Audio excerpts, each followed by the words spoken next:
Hello everybody, myself Dr. Sudipta Mukherjee, Critical Care Consultant from Tata Medical Center, Calcutta. And in next 15 minutes or so, I will speak about COVID in oncology patients. I'd like to thank the organizer for giving me the opportunity. So COVID imposes a lot of new challenges for cancer patients. From cancer perspective, these patients have a poor immune status. They are very high risk to develop COVID, specifically severe COVID. And because they are getting frequent exposure to the healthcare setup for their treatment, there is also higher chance of COVID infection. And from COVID perspective, cancer therapy may get deferred in case of active COVID, and sometimes there is a non-compliance to therapy out of fear of getting COVID while coming to the healthcare. So if you look at the incidence of cancer patient, COVID in cancer patients, the incidence is 1.5 times compared to the general population for all cancer patients.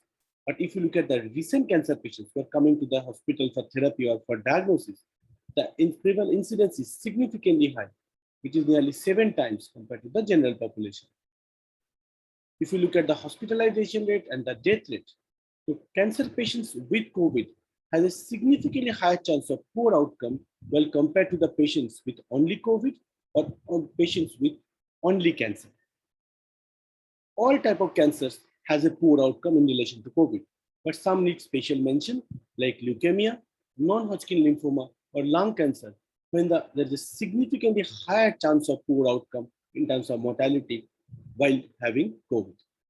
And this has been proved in multiple studies. Studies have shown that cancer patients with COVID has a higher chance of getting severe disease or critical disease requiring ICU admission, invasive ventilation, and death. And among the cancers, hematological malignancy and lung cancer has the worst outcome. If you look at the meta-analysis that includes 38 studies and more than 7,000 patients, the pool prevalence of cancer patients is around 2.3%, which is a significant number. And there is a strong association between cancer along with severe events in COVID, like ICU admission and requirement for ventilator. And also there is a significant association between cancer and death related to COVID. So it is beyond doubt that active cancer influences COVID outcome. Besides, there are other factors like in general population, which also influences COVID outcome like age, male sex, smoking status, number of comorbidities to the patient, ECOG score 2 or more, and history of azathioprine and HCPS prophylaxis are also shown to have independent factors associated with increased 30-day mortality in this subgroup of patients. What about preventive measures? It is just like general population. So use of face mask, frequent hand wash, fluoxetine-based hand rub, maintaining social distance more than 6 feet, and staying at home unless it is absolutely necessary is also applicable for cancer patients. But because of their poor immune status, it is better that they maintain them more stringently compared to the general population. When you compare the simple face mask with N95 or respirator, our conventional practice is that respirator N95 usually gives better protection, specifically while we are dealing with erosion generating procedure. But if you look at the data, it usually shows that medical mask and N95 has reasonably similar outcome in non-erosion generating procedure. But for cancer patients who are already immunocompromised, probably use of N95 will decrease further risk of getting the infection from the surrounding. In terms, what about the pharmacological prophylaxis? Multiple medications have been tried, like hydroxychloroquine, ivermectin, doxycycline, vitamin C, azathioprine, zinc, and etc., without much positive outcome. Among these, hydroxychloroquine need some special mention because there are some initial interesting data come out with the use of hydroxychloroquine. But as we use the drug more, the present understanding is that with the meta-analysis, that there is no reduction in the risk of COVID-19 and in terms of hospitalization and mortality. But if you look at the adverse outcome is significantly more with hydroxychloroquine, including sudden chances of cardiac death. So present recommendation is not to use it as a prophylaxis. And what about continuation of cancer service? It needs to be continued even during the COVID pandemic because it's a semi-emergency service. These patients need regular care in terms of treatment and monitoring. And besides, above all, cancer mortality is much more compared to the COVID mortality. So all the international societies has recommended that hospitals who are dealing with cancer should have a well-documented cancer service protocol, maintaining balance between cancer service and COVID care. And during this journey, there's another part of medical management, medical service has emerged, that is telemedicine. And presently, all the hospitals who are dealing with cancer patients, it's advisable that they have a structured telecommunication system for regular follow-up of their patients to decrease hospital visit without compromising patient care. And what are the services can be provided with teleconsultation? It begins with the primary triage in terms of counseling and medication plan. Post-discharge, patient can be follow-up for long-term. There can be remote monitoring in terms of the patient's clinical condition, also regarding the cancer status. And besides this, there are some important but less intense services like wellness intervention that include health education, physical activity, diet, risk assessment, or evaluation of the cognitive fitness of the patient that can be easily done with teleconsultation. And this leads to a decreased footfalls, unnecessary footfalls of the patient to the hospital facility. And teleconsultation can be as simple as voice consultation, which is very minimally expensive, but where doctor and patients are not able to view each other. And to its extreme, it can progress via telesynergy, video consultation, or virtual telemicroscope, where the facilities are more complex and doctors can get more detailed data from the patient in terms of lab and radiology, but it is costly and it have to set up in with appropriate facility. RT-PCR is still the standard of care in terms of testing for diagnosis, and it needs to be done as per local protocol and government guideline. Indication for testing like general population, if there's a respiratory symptom suggestive of COVID infection, or if the patient is scheduled for any antineoplastic therapy. Some common sense modifications like better to avoid nasopharyngeal swab in thrombocytopenic patient and also in patient with nasopharyngeal tumor. Expectorate sputum should work well, and if the patient is intubated, tracheal aspirator bronchoalveolar lavage may act as a better diagnostic tool for diagnosis of COVID. Antibody testing is not recommended, just like general population, because of low or undetectable antibody level in asymptomatic and minimally symptomatic individuals. It is more applicable in cancer patients because there is an unpredictable antibody titer in immunocompromised patients. And also there is a doubtful role of antibody in preventing reinfection or severe infection in COVID patients.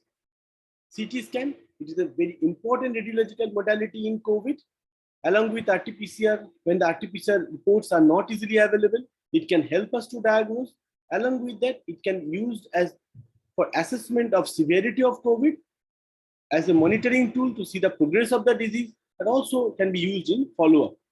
There are different CT scan findings which is available in COVID pneumonia, like ground glass opacity, pneumonic consolidation, ground glass opacity with pneumonic consolidation, or sometimes crazy paving pattern.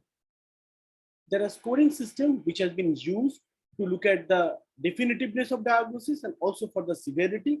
CORAD score and CT severity score are two of them. I need to focus or emphasize on one point that if you look at the negative predictive value, this is significantly high. But if you look at the positive predictive value of this scoring system for low cutoff, this is poor and which is not accepted. It is very, very important in cancer patients who are immunocompromised and can develop different atypical infections which may mimic COVID in radiology. So we need to remember that when the clinical course is not going as per our expectation, we need to think of different atypical infections which can mimic COVID, and also this atypical infection can present along with COVID as a co-infection or as a superadded infection on follow-up of this patient. In terms of isolation policy, again, we have to go by the local protocol. Probably the isolation protocol is 10 to 14 days. Mostly it is 14 days because studies have shown that the virus SARS-CoV-2 could not be cultured from the respiratory sample after 10 days. But we need to remember that all those patients are immunocompetent patients. And here we are talking about immunocompromised patients. So for immunocancer patients, we are not sure about the exact or ideal date. But a lot of international societies has recommended to get a negative RT-PCR test before completion of the isolation. And why they have recommended that? Because there are a lot of emerging data is coming out about different factors that influences the negative conversion of viral RNA in hospitalized patient with COVID. And also there are data which shows there is a prolonged shedding of viable SARS-CoV-2 after immunosuppressive therapy for cancers. And this can be prolonged as long as 2 months. What about cancer-specific therapy?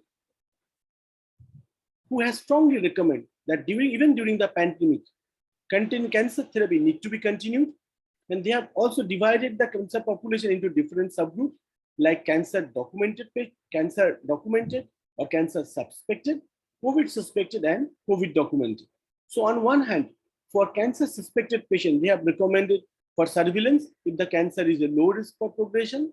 On the other hand, for an active cancer patient with COVID, they recommend to hold active cancer therapy because of chances of poor outcome. And at the same time, we need to modify, we need to innovate and optimize our cancer therapy for betterment of our patients. Sometimes if the surgery is not possible, we may consider for a chemotherapy. If IV chemotherapy is not possible, we can consider for an oral therapy so that we can provide certain amount of certain treatment to these patients and prevent the cancer progression. And also at the same time, we can decrease the footfalls of these patients to the hospital. But one point is very obvious that if you look at any form of active cancer therapy like surgery, chemotherapy, or radiotherapy, the outcome is poor if we provide that during active COVID infection. So the recommendation is to defer routine anti-cancer therapy for at least 2 weeks from the first positive report or till the patient is symptomatic. What about dexamethasone in these patients? After the recovery trial, it is well proven that low-dose dexamethasone has a significant mortality benefit in patients who have who is requiring oxygen therapy or who is on invasive mechanical ventilation. There is also a decrease in the ventilator-free days. But these data cannot be extrapolated for cancer patients who is on long-term steroid therapy. Though we don't have cancer-specific data, but we can extrapolate the information from patients of inflammatory bowel disease who are receiving long-term steroid. And it shows that patient who was on systemic corticosteroid for long duration has a significantly higher chance of ICU requirement, ventilatory support, hospital admission, and also death compared to the control group. So the standard recommendation is to delay, decrease, or discontinue long-term steroid while the pandemic is ongoing. What about immunomodulators? There are different immunomodulators have been used in COVID patients. One is tocilizumab, which is a humanized monoclonal antibody against interleukin-6, anakinra, human interleukin-1 receptor antagonist, baricitinib, that is inhibitor of JAK-STAT pathway. Among these, anakinra and baricitinib doesn't have enough data to discuss. Probably tocilizumab has some data in its favor. So systemic review and meta-analysis on efficacy and safety of tocilizumab on COVID-19 patient has shown that there is a decreased risk of mechanical ventilation and 30 days composite outcome on patients who has received tocilizumab. Also, the meta-analysis has shown that there is a decreased chance of mortality with tocilizumab in a certain subgroup, but there is no statistical significance to this number. In terms of antiviral therapy, remdesivir has the largest experience, but we need to remember again, there is no cancer-specific data, no significant mortality benefit in most of the studies. Some small studies shows mortality benefit, but those are not statistically significant. But it is obvious that there is a significant decrease in the duration of disease in patients who are requiring oxygen. But there is no obvious benefit after 10 days of disease onset, and also in severe COVID who is requiring mechanical ventilation.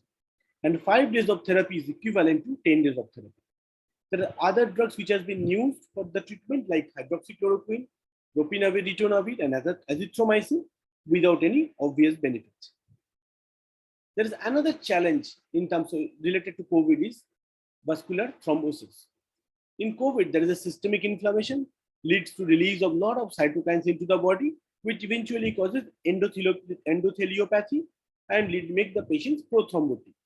Besides this, cancer itself is a prothrombotic state. So patients, COVID patients who have active cancer has a significantly higher risk of development of thrombus. So if you look at the data of risk of venous thromboembolism in patients with COVID-19, this meta-analysis included 66 studies with more than 28,000 patients, out of which 20% are ICU patients. The overall symptomatic VT prevalence estimate is around 14%, but if you do an active search with an ultrasound, the incidence goes up by 4 times. The VT prevalence is 3 times more common in ICU compared to non-ICU patients. And among this subgroup, 1 out of 2 patients has developed PE, and it is associated with high D-dimer level. So D-dimer can be used as a monitoring tool to assess the risk of venous thromboembolism. So this patient are recommended to receive prophylactic anticoagulants. For non-hospitalized mild COVID, it is not recommended to use anticoagulant routinely. It has to be used on a case-to-case basis, depending on the underlying condition of the patient, underlying cancer, and the ongoing therapy. But for moderate to severe COVID, for hospitalized requiring oxygen, it is recommended to give LMWH prophylaxis. And when to give therapeutic anticoagulation? Studies has used therapeutic anticoagulation in severe COVID and patient who is on mechanical ventilator, and it has shown there is a significant improvement in oxygenation status of the patients over 2 weeks of therapy with therapeutic anticoagulation, therapeutic enoxaparin compared to the prophylactic one. But if you look at the final outcome, all-cause 28 days mortality, in-hospital mortality, ICU-free day, length of hospital stay is not significantly better in therapeutic enoxaparin group. But why? Probably we have started therapeutic enoxaparin little late when already the organ failure has set in. So there is a pair of studies which use therapeutic anticoagulation in critically ill patient and also in non-critically ill patient. And they have looked for organ support-free survival and survival to hospital discharge. And they have found that therapeutic anticoagulation shows significant improvement, significant better outcome in non-critically ill patients. What about adjuvant therapies? There are different adjuvant therapies and used. Some of them have mentioned here in like intravenous immunoglobulin. We don't have enough data to comment about it for cancer patients. Convalescent plasma is not routinely recommended in cancer patients. GCSF can be used in cancer patients from hematological indication, but there is no extra advantage of using GCSF when the cancer patients or neutropenic patient is having also COVID. So to conclude, cancer or oncology patients contribute to a significant number of the patient population related to COVID. They have their unique challenges, and those challenges has worsened in the scenario of COVID. There are administrative challenges along with facility-related challenges and also challenge in terms of treatment. Till now, we do not have enough data, cancer-specific data to guide our medical management at this moment. In future, we need more cancer-specific data to have a more objective protocol for managing this subgroup of patients. And by this, I'd like to conclude my presentation. Thank you very much.